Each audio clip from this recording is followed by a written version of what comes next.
Raconte-moi un arrêt, une émission de Tania Rachaud, produite par Amicus Radio.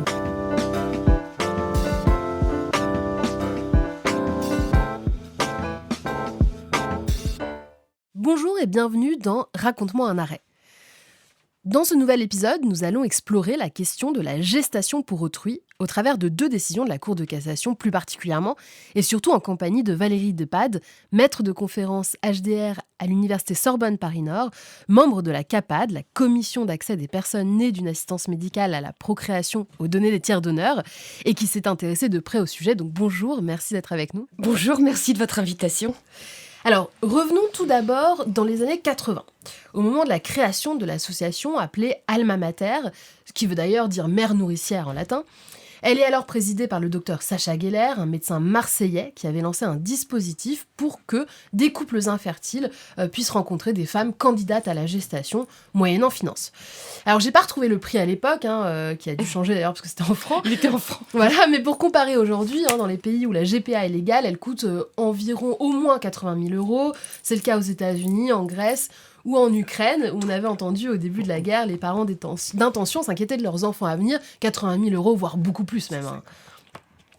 Et les parents d'intention sont donc les couples qui contractent en vue d'obtenir un enfant. En France, il est difficile de savoir exactement combien d'enfants sont nés sous GPA dans les années 80, mais on estime qu'il s'agissait environ d'une 50aine d'enfants. Et alors, venons-en maintenant à la première étape de la construction juridique autour de cette question de la GPA. Tout d'abord, la Cour de cassation, dans une décision du 13 décembre 1989, prononce la dissolution de l'association Alma Mater sur demande de Michel Barzac, qui était alors ministre de la Santé, qui l'a demandé au garde des Sceaux parce que, selon elle, il fallait lutter contre le commerce d'enfants, nouvelle forme d'esclavage. Cette demande faisait aussi suite à la plainte d'une jeune lyonnaise appelée Anne-Marie qui réclamait l'enfant qu'elle avait porté puis remis à un couple par l'intermédiaire de l'association Alma Mater. Il s'agissait alors donc d'une dissolution judiciaire, c'est-à-dire sur demande du procureur lorsqu'une association est considérée comme fondée sur une cause ou en vue d'un objet illicite contraire aux lois ou aux bonnes mœurs. Côté administratif, mentionnons aussi un débat en amont. Cette fois, le juge administratif avait refusé, toujours dans les années 80, la création d'une association appelée les Cigognes en Alsace, qui avait donc le même objet. Et le refus d'inscription était motivé par l'incitation à l'abandon d'enfants. C'est-à-dire qu'il existe effectivement, à l'actuel article aujourd'hui 227-12 du Code pénal, un délit de provocation à l'abandon d'enfants qui réprime d'une manière générale donc, le fait d'abandonner un enfant né ou à naître et la souscription à un engagement d'abandon ou l'entremise à l'adoption dans un but lucratif. Venons-en maintenant à la deuxième étape de la construction juridique de l'interdiction de la GPA en France. Dans un arrêt du 31 mai 1991, l'Assemblée plénière de la Cour de cassation affirme que la convention par laquelle une femme s'engage, fût-ce à titre gratuit, à concevoir et à porter un enfant pour l'abandonner à sa naissance, contrevient tant au principe d'ordre public de l'indisponibilité du corps humain qu'à celui de l'indisponibilité de l'état des personnes. Cet arrêt, mentionnons-le, a été prononcé au visa de l'article 6 du Code civil, ce qui signale le caractère d'ordre public de la prohibition de la GPA. Imposons donc au juge de le soulever d'office la nullité de la convention qui l'organise. Alors, c'est intéressant puisque c'est une construction jurisprudentielle, Valérie. C'est une construction jurisprudentielle parce que les juges étaient totalement démunis au regard des textes. D'ailleurs, ils ont utilisé l'article, on le verra, l'ancien article 1128, qui est un texte relatif au droit des contrats. Ils étaient totalement démunis. Ils ont fait avec ce dont ils disposaient. Ça a donné comme résultat les 2 décisions de 89 et de 91. Celle de 91 étant la plus connue parce qu'elle a été rendue par la plus haute formation, l'Assemblée plénière de la Cour de cassation.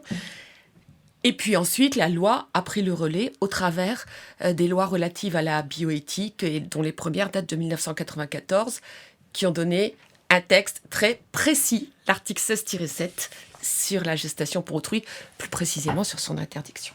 Oui, effectivement, donc le législateur s'est emparé de la question. Qui faisait rage. Voilà, pour une raison qui s'explique, mais on ne va pas se lancer dans des explications socio-psychologiques. La gestation pour autrui passionne. Voilà, elle passionne, mais elle divise. Donc, elle entraîne des polémiques très souvent particulièrement vives. C'est-à-dire que la décision de la Cour de cassation en 91 n'était pas forcément bien acceptée ou elle emportait quand Non, même parce que les l'adhésion. cours d'appel acceptaient.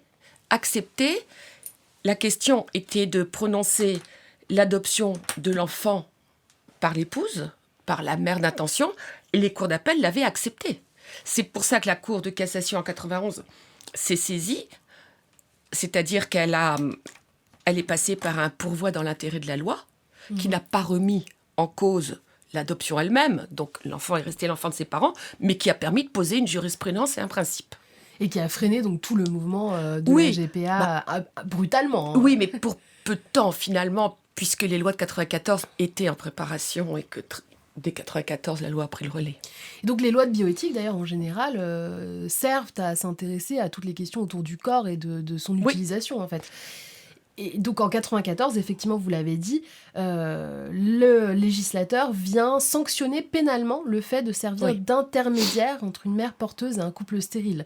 Donc ça devient impossible. La GPA, on ne pourra jamais y revenir. On a un article aujourd'hui 16-7 qui dit que toutes sortes de conventions de gestation pour autrui, y compris le principe lui-même, sont interdits.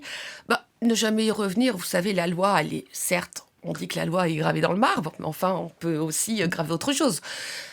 Pour l'instant, ce qui est certain, ce qu'il faut quand même remarquer, je crois, que c'est depuis 1994, ce principe n'a jamais été réellement remis en cause. Il n'a pas été discuté lors des travaux préparatoires à la dernière révision de la loi. C'est la loi du 2 août 2021, excusez-moi. Voilà. Donc, pour l'instant, non. Ce qui n'empêche que de plus en plus d'enfants sont nés d'une gestation pour autrui réalisée à l'étranger. Qu'est-ce qu'on fait ? Qu'est-ce qu'on fait au regard de leur situation juridique en France ? Oui, alors juste pour, avant de effectivement s'intéresser à la dernière étape de la construction de cette question de la GPA, les lois bioéthiques sont prévues d'être toujours revues parce qu'en fait... elles sont révisées régulièrement. On s'intéresse aussi à l'idée de l'évolution de la science Ce sont des lois revues régulièrement au regard de la rapidité des avancées, effectivement, aujourd'hui, des biotechnologies. Mais, comme vous l'avez dit, la question de la gestation pour autrui, a priori, pour l'instant, n'est pas remise en cause. De toute façon, c'est une question, certes, d'ordre médical, mais avant tout d'ordre sociétal. C'est pas l'avancée d'une technique ou d'une autre, comme par exemple, ça peut être le cas pour le don d'organes, dont les avancées, les possibilités médicales ont justifié une évolution de la loi. Là, c'est vraiment une décision, comment dire, de moralité, socio-politico-sociétale. Une position vis-à-vis d'une question morale, et effectivement, la science... oui, puisque on sait qu'on sait le faire. Possible. Voilà, elle est déjà possible. Est-ce que les mentalités peuvent évoluer c'est l'autre débat. C'est un autre débat qui n'a pas été abordé. Enfin, je ne pense pas qu'il ait été réellement abordé en France lors des travaux préparatoires de chaque révision de la loi, parce qu'on s'est focalisé sur la question de la transcription sur les registres français d'état civil des actes de naissance des enfants nés à l'étranger. C'est à travers ce prisme qu'on aborde la question de la gestation pour autrui, mais la question d'une gestation pour autrui en France, certes, a été abordée. Je pourrais vous résumer ce que disent les uns et les autres, mais pas réellement discuté. Oui, parce que on l'a dit, donc il y a une sanction pour les intermédiaires éventuels, mais les personnes, les couples qui ont recours à la gestation pour autrui ne sont pas sanctionnés, il n'existe pas de sanction à leur égard, ce qui permet de faire appel à la gestation pour autrui à l'étranger. C'est-à-dire, elle est interdite. C'est une interdiction d'ordre public, donc ça se règle de soi-même, parce que le médecin ou l'équipe médicale qui va pratiquer une gestation pour autrui en France engage sa responsabilité, y compris pénale, et sérieusement. Donc ça ne peut pas se faire en France. Maintenant, la loi nationale s'arrête à nos frontières, et les couples, eux, peuvent passer les frontières. Et c'est ce qu'ils font. Ils le faisaient déjà dans les années 90, de toute façon. Notamment ce fameux couple Ménesson. Le couple Ménesson, oui. puisqu'on a, dans la troisième étape de la construction juridique autour des questions de GPA, comme vous l'avez dit, le débat actuel se fait surtout sur la reconnaissance du lien de filiation entre l'enfant qui est né d'une mère porteuse à l'étranger et sa mère d'intention. C'est le débat principal, et donc Ménesson, cette famille qui a eu un couple de jumelles nées de GPA en Californie, et qui a donc apporté le combat devant la Cour européenne des droits de l'homme, qui a statué en 2014 à l'époque, pour effectivement estimer qu'il fallait transcrire le lien de filiation avec la mère d'intention.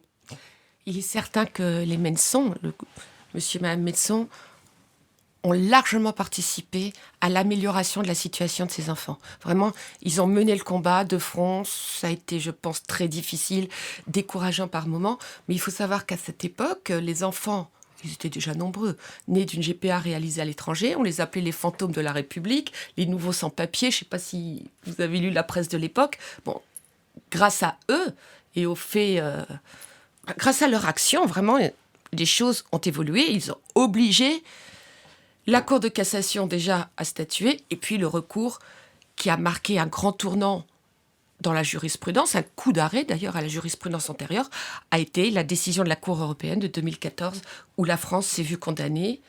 Elle s'est vue condamnée pour refuser de transcrire l'état civil des enfants nés d'une GPA à l'étranger, et elle s'est vue condamnée sur le fondement du non-respect de la vie privée, non pas des parents, mais des enfants. Oui, c'est ça, c'est l'intérêt de l'enfant ici qui l'emporte. Vous l'avez dit, ce sont des fantômes. Et ce qui est intéressant, c'est que... C'était une expression journalistique qui a été très employée. Mais qui effectivement rend compte de leur réalité aussi, de l'angoisse qu'ils ont pu ressentir. Et effectivement, c'est une violation de l'article 8 de la Convention européenne des droits de l'homme au regard des droits de l'enfant. Et finalement, c'était une forme de sanction indirecte de ne pas reconnaître la filiation Bien sûr. à l'égard Alors, je familles. pense que oui, mais la Cour de cassation était prise en tenaille. D'un côté, on interdit, et il s'agit d'une interdiction d'ordre public, c'est-à-dire incontournable, sans possibilité de dérogation, on interdit la gestation pour autrui. Et d'un autre côté, on aurait transcrit tranquillement ce qu'on peut comprendre, même si je pense qu'il fallait transcrire pour l'intérêt des enfants, mais on peut comprendre la problématique. D'un autre côté, on leur demande de transcrire l'état civil des enfants dont les parents sont allés à l'étranger, finalement, pour éviter l'interdiction française. C'est très difficile comme positionnement pour la jurisprudence, parce que l'intérêt de l'enfant, tout le monde l'a en tête, et même en 91, je pense qu'il l'avait en tête. Évidemment que l'intérêt de l'enfant était d'être adopté. Bon, c'était un pourvoi dans l'intérêt de la loi, il est resté l'enfant de ses parents. Mais en même temps, qu'est-ce qu'on fait avec cette interdiction ? Est-ce que ça veut dire, je caricature et entre guillemets, bon écoutez, nous, on ne veut pas le faire, on trouve ça pas éthique, faites-le à l'étranger, puis nous, on va vous arranger ça en rentrant, mais faites-le si vous avez les moyens de le faire. Et donc, c'est ça aussi. Et il y a deux points qui sont intéressants, c'est que le lien de filiation avec le père biologique était plus facile à établir, c'était vraiment ce qui était difficile, c'était avec la mère d'intention en fait.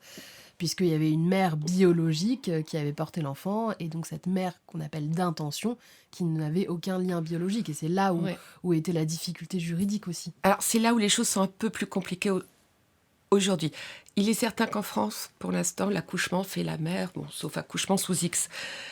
Et on parle effectivement beaucoup, et notamment depuis les derniers arrêts, de la réalité biologique. Mais il faut savoir que dans la GPA, telle qu'elle est pratiquée aujourd'hui, soit la femme qui ne peut pas porter l'enfant a une capacité ovocytaire qui lui permet de fournir l'ovocyte, qui sera fécondé et aboutira à un embryon, et donc il y a un lien biologique. Bon, soit elle n'a pas les capacités gestationnelles, mais ovocytaires non plus, et dans ce cas, c'est une autre femme que celle qui portera l'enfant qui va donner l'embryon. Vous voyez, ça veut dire que 3 femmes vont concourir finalement à la fécondation de cet embryon. La femme, la première, la mère d'intention, qui porte le projet, une femme donnera l'ovocyte et une autre portera l'enfant. Pourquoi ? Pour éviter des situations qui étaient celles dans la GPA, entre guillemets, traditionnelle, du temps des affaires des associations dans les années 80 où vous aviez simplement un couple infertile dans l'arrêt qui a donné lieu à la décision de 91. La femme souffrait d'une infertilité sans doute irréversible. Donc, la mère porteuse, comme on l'appelait, j'aime pas trop cette expression, a été inséminée, évidemment, avec les gamètes du mari. Donc, elle a donné l'ovocyte était le sien, et elle a porté l'enfant. Vous voyez un peu l'engagement pour cette femme. Et on comprend que les juges aient dit non. Et en plus, en faire l'objet d'un contrat, non. Voilà. Aujourd'hui, les choses se passent différemment. Je ne peux pas garantir ce qui se passe dans tous les pays. Mais en général, jamais la femme, à la fois, fournit l'ovocyte et porte l'enfant. Parce qu'à ce moment-là, c'est de la procréation pour autrui. Donc, deuxième point intéressant, c'est que habituellement, quand une décision est rendue par la Cour européenne des droits de l'homme, c'est toujours intéressant, une décision de violation. La France doit faire un suivi d'exécution de ses engagements, mais ça ne modifie pas systématiquement la situation personnelle des personnes qui sont venues devant la Cour européenne des droits de l'homme. Et la question spécifiquement de la GPA, finalement, a quand même modifié un peu l'état des lieux de la législation en France, puisque maintenant, il y a eu alors une loi de 2016, puis une circulaire. Peut-être que vous pouvez nous le préciser. Alors, il y a eu ce qu'on appelait la circulaire de Christiane Taubira, qui était alors ministre de la Justice, qui demandait de transcrire, quand même, qui a essayé d'améliorer la situation des enfants. Puis, on a une loi, là, du 18 novembre 2016, qui permet le réexamen des décisions civiles en matière d'état des personnes. Donc, à la suite de la condamnation de la France en 2014, les époux Menson, agissant en qualité de représentants légaux de leur fille qui était à l'époque encore mineure, ont saisi la Cour de réexamen des décisions civiles le 15 mai 2017. Ils l'ont saisi d'une demande de réexamen du pourvoi en cassation formé contre l'arrêt de la Cour d'appel de Paris qui commençait à dater puisqu'il datait de 2010. Il fallait faire réexaminer l'arrêt par la première chambre. Donc, pas mal de conséquences juridiques intéressantes autour de cette gestation pour autrui. Un débat certes moral, mais effectivement, on sent que le juge, le législateur a dû s'en saisir. Ça n'a pas été toujours facile. Qu'est-ce qui pourrait se passer par la suite ? Alors peut-être une tentative d'entente européenne, voire internationale, au moins pour réglementer. Voilà, pour réglementer les conditions dans lesquelles elle a lieu. On sait qu'il y a des pays comme les États-Unis où c'est quand même très encadré, où c'est valorisé. Et puis des pays... alors l'Inde a amélioré ses conditions, mais pendant quelque temps, ça a été dénoncé. C'était innommable, les conditions dans lesquelles, vis-à-vis des femmes qui portaient l'enfant, dans lesquelles l'Inde ou d'autres pays pratiquaient la gestation pour autrui. Évidemment, une entente qui permette d'éviter au moins qu'elle soit pratiquée dans des conditions qui ne sont pas admissibles au regard de l'éthique, de la dignité des personnes, je ne sais pas si c'est possible, mais ce serait bien. Ce serait souhaitable. Donc, on souhaite que la quatrième étape soit finalement une construction internationale avec une entente sur le sujet. Oui, on l'a fait pour l'adoption. Bon. Exactement. Mais écoutez, merci beaucoup Valérie Depade. Vous êtes donc maître de conférence HDR à l'université Sorbonne Paris-Nord et membre de la CAPAD. Merci d'avoir été avec nous. C'est moi qui vous remercie. Pour nous éclairer sur le sujet. Merci à tous de nous avoir écoutés. Ce podcast et tous ceux de la série Raconte-moi un arrêt sont disponibles sur les plateformes de podcast. En vous abonnant, vous serez alerté des nouvelles sorties et vous pouvez retrouver aussi les séries sur les sites internet d'Amicus et des surligneurs.